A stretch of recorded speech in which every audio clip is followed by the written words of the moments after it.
Welcome to Condense. In this tutorial, we'll show you how to reset your password directly from the login screen. First, open the Condense login page and enter your registered email address.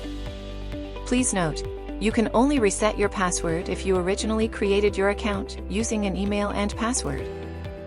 If you registered using single sign-on (SSO) with Google or Microsoft, you'll need to manage your password directly through your SSO provider. After entering your registered email, click on the Forgot Password option. You'll receive a secure email containing instructions for resetting your password, along with a verification link or code. Open the email, then follow the provided link to the Condense password reset page. Here, enter and confirm your new desired password. Remember to choose a strong and secure password.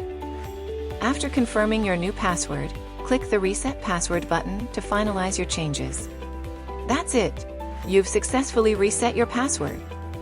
You can now return to the login page and access your Condense account using your new credentials.